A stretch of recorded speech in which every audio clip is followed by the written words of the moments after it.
जयपुर की हवाओं में आजादी थी और आंचल उसी आजादी में सांस लेने वाली एक चुलबुली पढ़ी लिखी लड़की थी।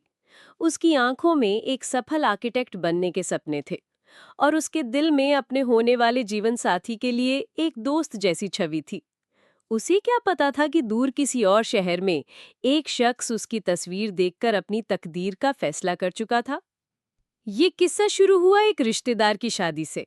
जोधपुर के पास देवगढ़ रियासत के ठाकुर अभय सिंह शेखावत, एक ऐसा नाम जिसकी सिर्फ आहट से लोग सिहर जाते थे।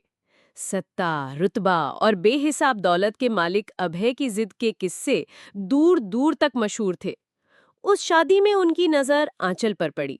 वो अपनी सहेलियों के साथ हंस रही थी। उसकी हंसी की खनक अभय के शांत और एकाकी जीवन में किसी तूफान की तरह आई। उन्होंने पहले कभी किसी लड़की को इस तरह बेफिक्री से हंसते नहीं देखा था। उसी पल उस जिद्दी ठाकुर ने तय कर लिया कि ये लड़की, ये हंसी अब सिर्फ उसकी अमानत होगी। आंचल के बापू साहब भानु प्रताप सिंह एक शरीफ और इज्जतदार इंसान थे, जिनका व्यापारिक नुकसान उन्हें अभय के पिता के सामने एक पुराने एहसान के लिए झुका चुका था। जब अभय ने अपने पिता के जरिए आंचल का हाथ मांगा, तो ये कोई प्रस्ताव नहीं बल्कि एक हुक्म था। भानु प्रताप सिंह जानते थे कि इनकार का मतलब बर्बादी होगी। उन्होंने अपनी लाडली के सपनों का गला घोंटकर भारी मन से इस रिश्ते के लिए हाँ कर दी। आंचल पर जैसे पहाड़ टूट पड़ा।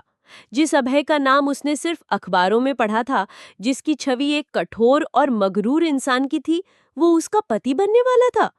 उसने बहुत विरोध किया, रोई, गिड़गिड़ाई, पर उसके बापू साहब पत्थर बन चुके थे। डोली जयपुर से विदा हुई और जोधपुर की उस आलीशान शेखावत हवेली में पहुंची, जो किसी महल से कम नहीं थी। लेकिन आंचल के लिए वो सिर्फ एक सोने का पिंजरा था। उसका स्वागत हुआ, पर हर चेहरे पर एक खौफ और अदब था, जो सिर्फ अभय के लिए था। और फिर उसका सामना हुआ अभय सिंह शेखावत से। लंबा चौड़ा कद, तराशा हुआ चेहरा, रोबीली मूछें और आंखों में एक अजीब सी गहराई जिसमें सत्ता का नशा साफ झलकता था। वो किसी ग्रीक देवता जैसा दिखता था, पर उसकी आंखों की कशिश में एक खतरनाक जुनून था। अभय का प्यार उसकी जिद का ही दूसरा रूप था। वो आंचल को दुनिया की हर खुशी देना चाहता था, पर अपनी शर्तों पर। हवेली के नौकर चाकर आंचल को हुकुमरानी सा कहते थे, पर उसे अपनी मर्जी से एक कदम उठाने की इजाजत नहीं थी। वो क्या पहनेगी, किससे बात करेगी, कहाँ जाएगी, ये सब अभय तय करता था। उसका फोन ले लिया गया था ये कहकर कि तुम्हें किसी से बात करने की क्या जरूरत है, मैं हूं ना। शुरू में आंचल ने चुपचाप सब सहा, फिर उसने विद्रोह किया। एक दिन अभय उसके लिए नीले रंग की एक बेहद भारी साड़ी लेकर आए। आंचल ने उसे पहनने से इनकार कर दिया। अभय ने कुछ नहीं कहा, बस शांत आंखों से उसे देखते रहे।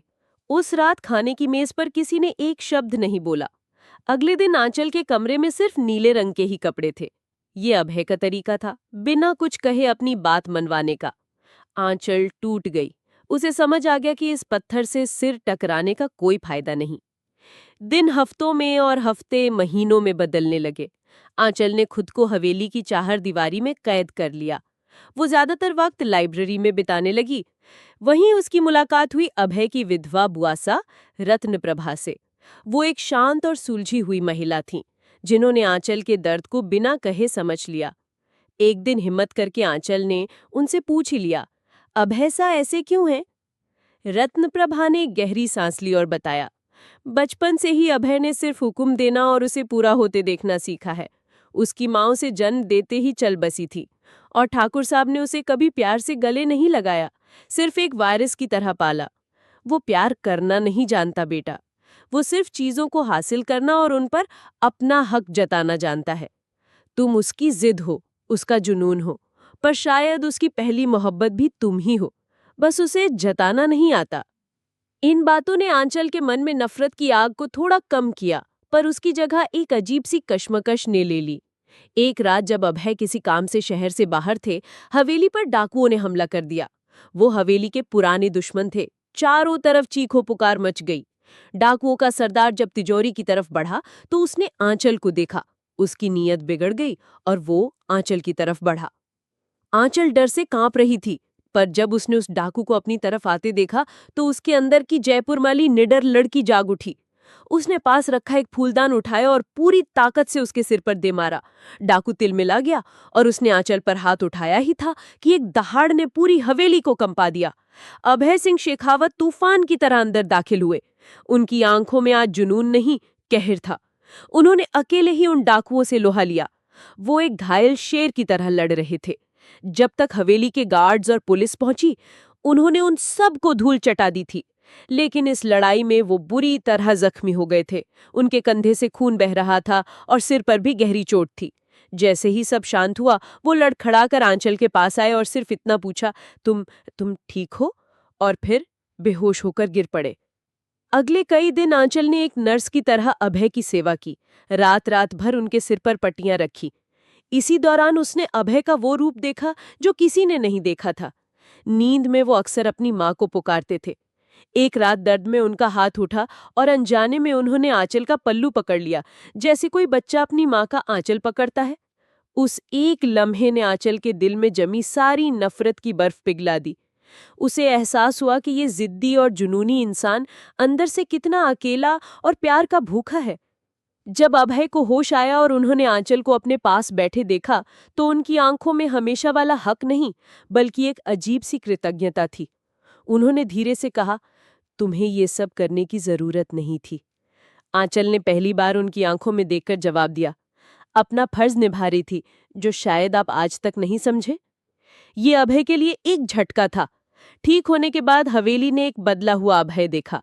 वो अब भी कम बोलते थे, पर उनकी आंखों की सख्ती कम हो गई थी। उन्होंने आंचल को उसका फोन वापस कर दिया और कहा, अगर तुम अपने बापूसा से बात करना चाहो तो कर सकती हो। एक शाम अभय आंचल को हवेली के पीछे बनी झील पर ले गए। चांदनी रात में झील का पानी चमक रहा था। अभय ने हिम्मत करके कहना शुरू किया, मैं जानता हूं मैंने तुम्हारे साथ जबरदस्ती की।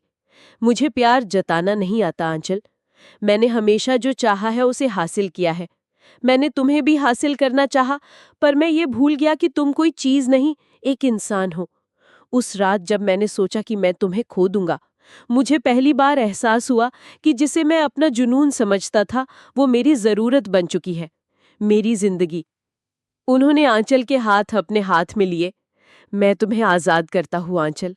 अगर तुम इस जबरदस्ती के रिश्ते से जाना चाहती हो, तो मैं तुम्हें नहीं रोकूंगा। तुम्हारा हर फैसला मुझे मंजूर होगा। आंचल की आंखों से आंसू बह रहे थे। ये वो पल था जिसका उसने महीनों इंतजार किया था, पर आज जब आजादी उसके सामने थी, तो उसे ये कैद ही प्यारी लगने लगी थी। उसने मुस्कुराते हुए अपने आंसू पोंछे और अभय की आंखों में देखते हुए कहा, इतनी आसानी से पीछा नहीं छोड़ने वाली ठाकुर साहब। अब जब इस जिद्दी दिल को जीत ही लिया है, तो इसे संभालना भी आपको ही पड़ेगा। और फिर शरारत से बोली, म्हारे जिद्दी बालम सा। अभय की आंखों में सालों बाद एक सच्ची मुस्कान आई। उन्होंने आंचल को अपने करीब खींच लिया। उस रात दो दिलों ने अपनी अधूरी कहानी पूरी की। जुनून ने मोहब्बत की शक्ल ले ली थी और एक जबरदस्ती का विवाह एक अटूट बंधन में बदल गया था। हवेली की ठंडी दीवारें अब आंचल की हंसी से गूंजने लगी थी, और उस हंसी पर पहरा देने वाला उसका जिद्दी बालम अब उसका सबसे बड़ा रखवाला और सच्चा आशिक था। अगर आपको हमारी FM वाइब पॉकेट स्टोरी पसंद आए हो, तो हमारे चैनल को लाइक, शेयर और सब्सक्राइब जरूर करें। Bye bye. प्लीज़ मेरे चैनल को सपोर्ट करें।